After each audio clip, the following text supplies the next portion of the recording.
بسم اللہ الرحمن الرحیم۔ السلام علیکم ورحمۃ اللہ وبرکاتہ۔ آج وتر نماز میں پڑھنے والی دعا ہے جو میں آپ کو سکھانے والا ہوں، توجہ فرمائیں۔ دعائے قنوت وتر میں یہ دعا پڑھی جاتی ہے۔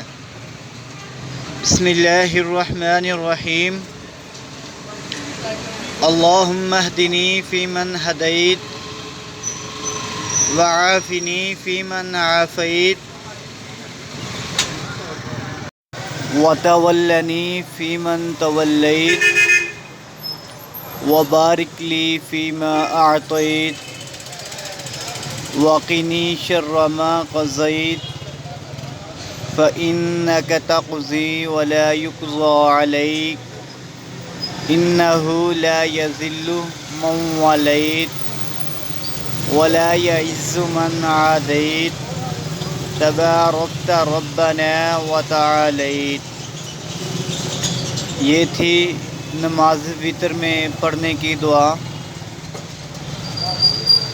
اب اس کا ترجمہ سنیں۔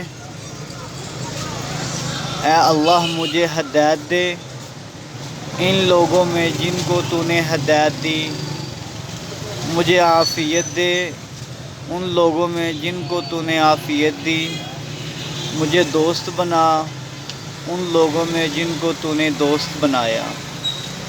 جو کچھ تو نے مجھے دیا ہے اس میں برکت عطا فرما، اور جو مجھے اس چیز کے شر سے بچا جو تو نے مقدر کر دی ہے، اس لیے کہ وہ حکم کرتا ہے، تجھ پر کوئی حکم نہیں چلا سکتا۔ جس کو تو دوست رکھے وہ ذلیل نہیں ہو سکتا، اور جس سے دشمنی رکھے وہ عزت نہیں پا سکتا۔ اے ہمارے رب، تو بابرکت ہے، بلند شان والا ہے۔ یہ تھی دعائے قنوت اور اس کا ترجمہ۔ مزید اسلامک ویڈیوز کے لیے ہمارا یوٹیوب چینل وزٹ کریں، حافظ عبدالقیوم مسلم کے نام سے۔ جزاک اللہ خیرا۔ السلام علیکم ورحمۃ اللہ وبرکاتہ۔